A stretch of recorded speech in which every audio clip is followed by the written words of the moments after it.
వార్తిల్లు. Diversion politics YCP మానుకోవాలి. DCCB chairman Nagarjuna.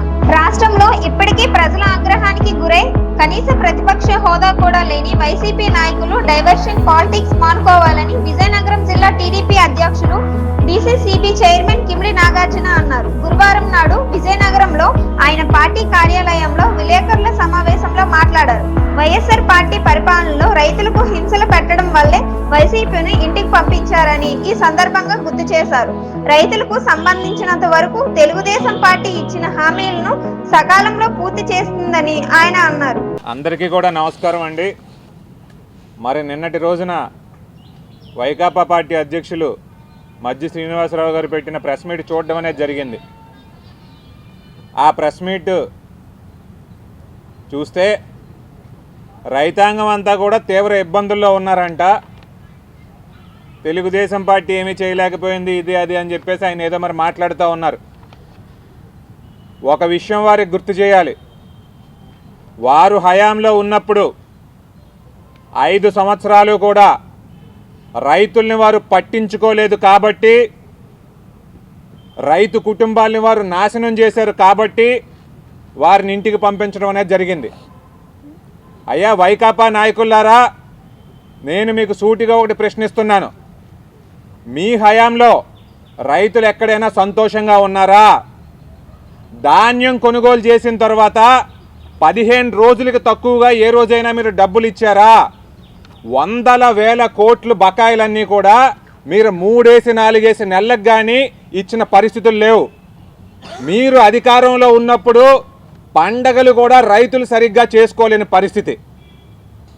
December వచ్చిన తర్వాత మేము ఆ 5 సంవత్సరాలు కూడా రైతన్నలందరినీ కూడా తీసుకుని మేము రోడ్డెక్కిన వాళ్ళం. ఎందుకంటే కొనుగోలు జరిగేది కాదు. కొనుగోలు జరిగినా వైకాపా మద్దతుదారులైనటువంటి రైతుల దగ్గర నుంచే ఆ కొనుగోలు అనేది జరిగేది. టీడీపీ పార్టీ వాళ్ళు ఎవరైనా ఉన్నారంటే, న్యూట్రల్స్ ఎవరైనా ఉన్నారంటే వాళ్ళ దగ్గర కనీసం కొనుగోలు జరిగేది కాదు. ఈ క్రాప్ కొంతవరకే మీరు చేసేవారు. ఆ ఈ క్రాప్ అయిపోయిన తర్వాత ఏదైనా పంట ఉందంటే అది మీరు కొనుగోలు చేసేవారు కాదు. దానికి దళారీలందరూ కూడా మధ్యలోకి వచ్చి బస్తా మీద 100 నుంచి 200 రూపాయలకి తక్కువ లేకుండా కూడా వాళ్ళు రైతుకు నష్టం వచ్చేలాగా చూసుకునేవారు. ఎరువులు, విత్తనాలు ఎప్పుడైనా మీరు అధికారంలో ఉన్నప్పుడు ఇచ్చేవారా? ఎంత ఈ క్రాప్ అయినా జరగనివ్వండి, 1 ప్యాకెట్టో 1/2 ప్యాకెట్టో ఇచ్చిన రోజులు అవన్నీ కూడా. కాబట్టి ఇవన్నీ కూడా మీరు గుర్తించాలి. మీ హయాంలో అవన్నీ జరుగుతూ ఉండి మేము వచ్చిన తర్వాత ఎన్నో మంచి కార్యక్రమాలు చేయడం అనేది జరిగింది. ధాన్యం కొనుగోలు చేసిన 24 గంటలకే రైతన్న అకౌంట్లోకి డబ్బులు జమ అయ్యాయన్న మాట వాస్తవం కాదా? తెలుగుదేశం పార్టీ అధికారంలోకి వచ్చిన తర్వాత రైతన్నలందరూ కూడా ఈ పండగ చాలా సుఖ సంతోషాలతో చేసుకున్నారన్నమాట వాస్తవం కాదా? మేము అన్నదాత సుఖీభవ రైతన్నలందరికీ కూడా 20,000 వేస్తామని చెప్పడం జరిగింది. మీరు ఇస్తామన్న మొత్తం కన్నా కూడా మేము పెంచుతున్నాం. అదే రకంగా మేము వచ్చిన తర్వాత సాగునీటి ప్రాజెక్ట్స్ అన్నిటి మీద కూడా శ్రద్ధ పెట్టి రైతన్నలందరికీ కూడా నీరు సరిగ్గా అందేలా కూడా మేము చూస్తున్నాం. వ్యవస్థలన్నింటినీ కూడా పరిరక్షించే బాధ్యత మాది. వ్యవస్థలన్నింటినీ కూడా పరిరక్షించే ప్రభుత్వం మాది. కాబట్టి మీరు డైవర్షన్ పాలిటిక్స్ అనేది చేయొద్దు, ఈ రకమైన మాటలు కూడా మాట్లాడొద్దని చెప్పి ఈ సందర్భంగా తెలియజేస్తున్నాం. అలాగే ఆ ప్రెస్ మీట్లో యూరియా అందట్లేదు అని చెప్పి ఆయన చెప్పడం అనేది జరిగింది. ఈ రోజున మన జిల్లాలో కానీ రాష్ట్రంలో కానీ ఏమైందంటే మేకే వర్షాలు పడడం వల్ల ఒకంత ఎర్లీగా ప్రాసెస్ అంతా కూడా స్టార్ట్ అయింది. ఈ ప్రాసెస్ ఎర్లీగా స్టార్ట్ అవ్వడం వల్ల అడ్మినిస్ట్రేటివ్ పరంగా డిస్ట్రిబ్యూషన్ అనేది ఏదైతే ఉందో కొంతవరకు ఇబ్బంది పడ్డాం. కానీ దాన్ని కూడా ఇప్పుడు సెట్ చేసుకుంటాం. అదే రకంగా గత సంవత్సరంతో పోల్చుకున్నట్టయితే ఈ సంవత్సరంలో మన జిల్లాలో 13,000 హెక్టార్లు అదనంగా పంట వేయడం అనేది జరిగింది. కాబట్టి ఈ ఫ్యాక్టర్స్ అన్ని చూసుకున్నట్లయితే కొంత ఇబ్బందులు వచ్చాయి. వాటన్నిటిని కూడా ఇప్పుడు ప్రభుత్వం స్ట్రీమ్లైన్ చేస్తూ ఉందని చెప్పి తెలియజేస్తున్నాం. ఇంకొక మాట తప్పుగా మాట్లాడారు. ఆ మాట ఏంటంటే టీడీపీ నాయకులందరూ యూరియా ఏదో అక్రమంగా అమ్ముకున్నారని. ఏం మాట్లాడుతున్నారు? ఎందుకు ఆ మాట వచ్చింది? ఏ టీడీపీ నాయకుడు అట్లా చేశాడు? మేమెవరమైనా వైకాపా నాయకుల్లాగా అనుకుంటున్నారా మీరంతా? వైకాపా నాయకులు చేసిన మోసాలు, వైకాపా నాయకులు చేసిన అక్రమాలు తెలుగుదేశం పార్టీ వాళ్ళు ఎప్పుడూ చేయరు. మా నాయకులు కానీ మా కార్యకర్తలు కానీ ఎప్పుడు కూడా ప్రజల పక్షాన ఉంటారు. కాబట్టి ఇటువంటి బరువు తక్కువ మాటలు మాత్రం మాట్లాడకండి.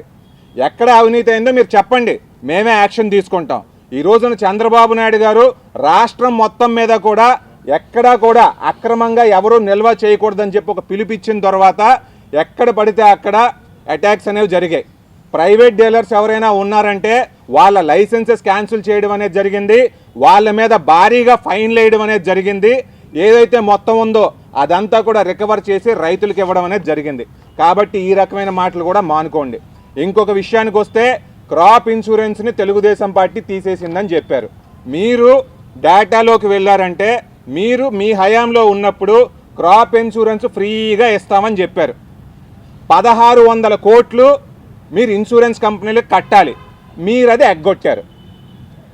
మీరు ఇన్సూరెన్స్ కట్టక ఆ ఎగ్గొట్టడం వల్ల ఈ కంపెనీలు ఏవి కూడా రైతులకు ఇన్సూరెన్స్ ఇవ్వలేదు.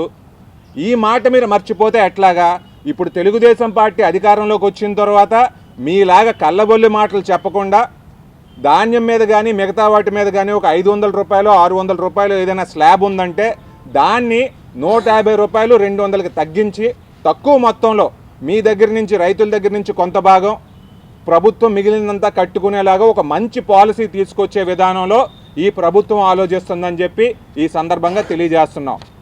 ఒక్క మాట వైకాపా నాయకులకు కానీ మిగిలిన వాళ్ళందరికీ కూడా తెలియజేస్తున్నాం. ఈ ప్రభుత్వం ఖచ్చితంగా రానున్న 4 సంవత్సరాలు కూడా ప్రజలకి సుపరిపాలన అందించడానికే ఉంది. మా ప్రభుత్వంలో ఎక్కడా కూడా అవకతవకలు జరగవు. ఒకవేళ ఏదైనా చిన్న మొత్తంలో జరిగినా వాటన్నిటినీ కూడా మేము కవర్ చేసి అలా చేసే వాళ్ళందరికీ కూడా శిక్ష వేస్తాం తప్ప ప్రజల తరపునే మేము ఎప్పుడూ ఉంటాం, ప్రజల బాగోగులే మేము చూసుకుంటామని చెప్పి సందర్భంగా తెలియజేసుకుంటూ సెలవు తీసుకుంటున్నాం.